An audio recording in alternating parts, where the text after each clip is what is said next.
오늘도 이 아침에 기도의 자리로 나오신 성도님들을 환영하고 축복합니다. 이 시간 하나님께서 우리에게 주신 말씀은 민수기 22장 1절부터 20절까지의 말씀입니다. 이스라엘 자손이 또 길을 떠나 모압 평지에 진을 쳤으니 요단 건너편 곧 여리고 맞은편이더라.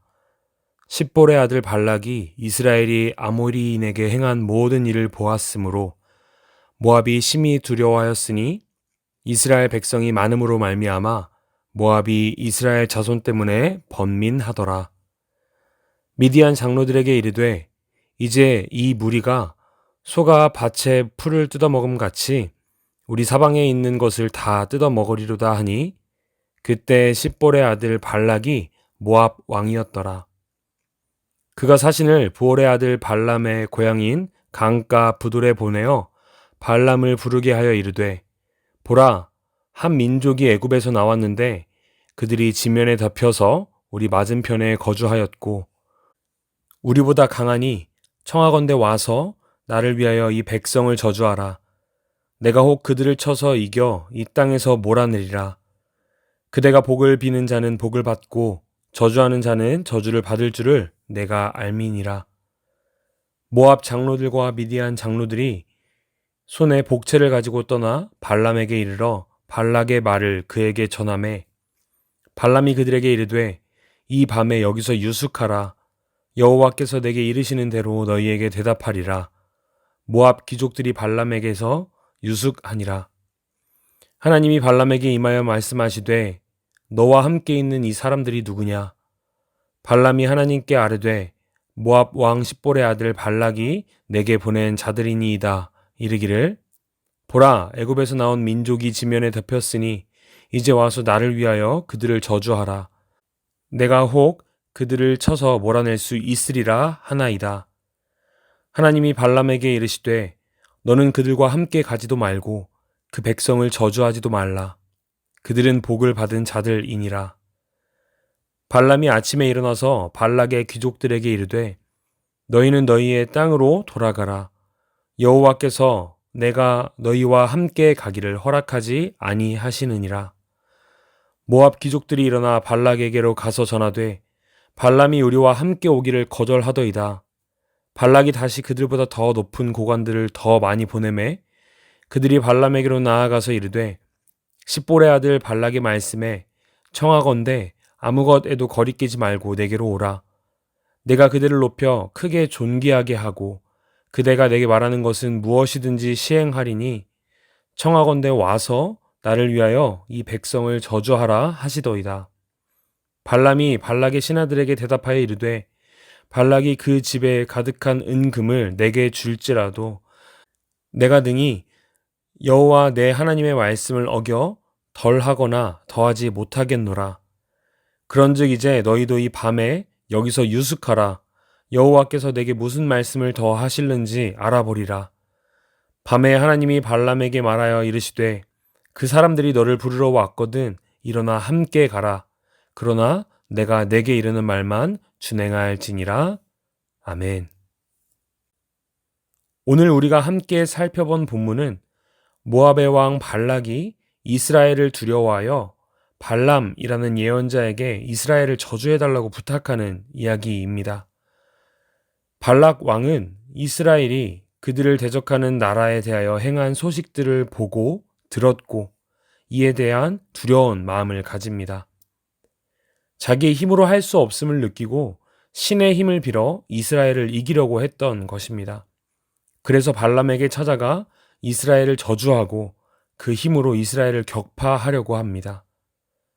이때 발람이 등장하는데 오늘은 이 발람의 모습과 태도를 통해 우리가 경계해야 할 모습이 무엇인지 함께 살펴보기를 소망합니다. 우리는 때로는 세상에서 하나님의 뜻대로 말씀대로 살아가기를 도전하고 순종하는 삶을 살려고 노력하지만 세상이 주는 달콤한 유혹들에 하나님의 말씀을 잊고 자신의 방법대로 하나님을 움직이려고 하는 잘못된 모습을 보입니다. 그래서 우리가 하나님께 기도할 때 하나님께서 인도해 달라고 기도하지만 정작 나의 뜻대로 이루어지지 않으면 다시 하나님께 찾아가 하나님의 뜻을 구하는 듯 하면서 우리의 생각을 하나님께 설득하려고 하기도 합니다. 오늘 본문에서 등장하는 발람의 모습이 이러한 우리의 모습을 잘 나타냅니다. 발락 왕은 발람에게 복채를 가지고 찾아가서 이스라엘 백성들을 저주해달라고 부탁합니다. 하지만 발람은 하나님을 아는 예언자였고 그 부탁에 하나님께 묻고 답을 듣는 대로 행한다고 이야기합니다. 그리고 발람의 질문에 대한 하나님의 대답은 이러했습니다. 12절 말씀입니다. 하나님이 발람에게 이르시되 너는 그들과 함께 가지도 말고 그 백성을 저주하지도 말라. 그들은 복을 받은 자들이니라. 아멘.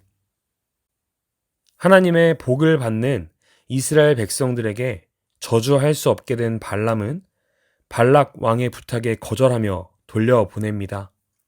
하지만 이후에 다시 한번 발락 왕의 저주를 청탁받게 됩니다. 17절 말씀입니다. 내가 그대를 높여 크게 존귀하게 하고 그대가 내게 말하는 것은 무엇이든지 시행하리니 청하건대 와서 나를 위하여 이 백성을 저주하라 하시더이다. 아멘.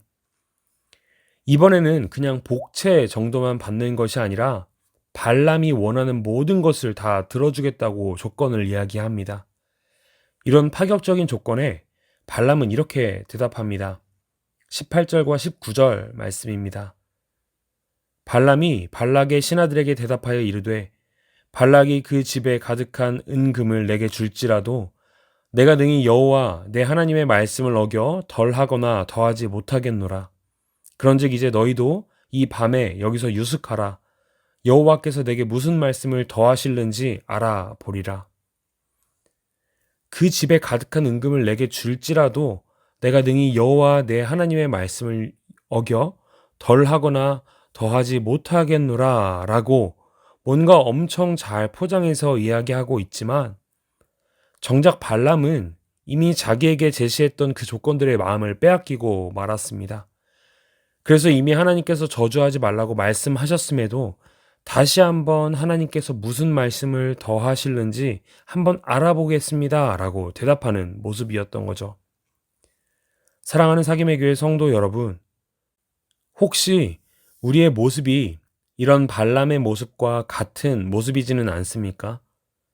어느 정도 포기할 수 있는 정도의 유혹이면 하나님을 위해 포기할 수 있다고 고백하지만 포기할 수 없는 세상의 달콤한 유혹에는 다시 한번 하나님의 뜻을 물어보겠다고 하나님을 오히려 설득하려고 하는 우리의 모습을 가지고 있지는 않으신가요? 세상은 끊임없이 우리를 유혹합니다. 하나님의 말씀을 듣는 것보다 더 달콤하게 느껴지는 것들로 우리를 세상으로 끌어당깁니다. 이러한 세상으로 오늘도 나아가시는 사랑하는 성도님들, 오늘 하루 어떤 선택을 하시겠습니까?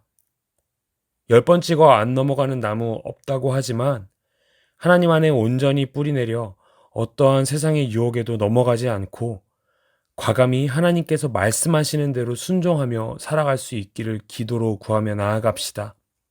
그래서 한번 하나님께서 우리 마음에 주신 그 뜻, 우리의 생각대로 꺾지 않고 온전히 순종하며 하나님의 일하심을 경험하며 오늘도 살아가시기를 간절히 소망합니다.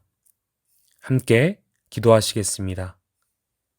우리 한 가지 기도 제목으로 함께 기도할 때 하나님을 온전히 신뢰하며 하나님의 일하심을 기대하며 나아가게 해달라고 기도합시다. 세상의 끊임없는 유혹에도 넘어가지 않을 수 있는 단 하나의 방법은 하나님을 신뢰하고 하나님을 붙잡고 살아가는 것입니다. 하나님 외에는 어떠한 방법으로도 세상의 공격을 이겨낼 수 없습니다. 이 시간 이렇게 함께 기도합시다.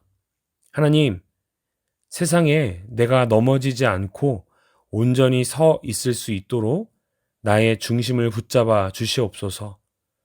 무엇과도 주님을 바꾸지 않겠다고 다짐하고 그렇게 살아낼 수 있는 오늘 하루 되게 하옵소서.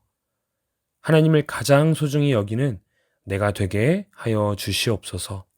함께 기도하시겠습니다. 그리고 가져오신 기도 제목으로 함께 기도하며 나아갈 때에 개인과 가정과 나라를 위하여 기도하시고 특별히 교회를 위하여 기도하실 때 하나님께서 허락하신 모든 환경을 우리가 얻고 특별히 하나님께서 예비하신 예배의 처소를 속히 발견하게 해달라고 또 모든 상황을 인도해달라고 기도하시면 좋겠습니다. 함께 기도하시겠습니다.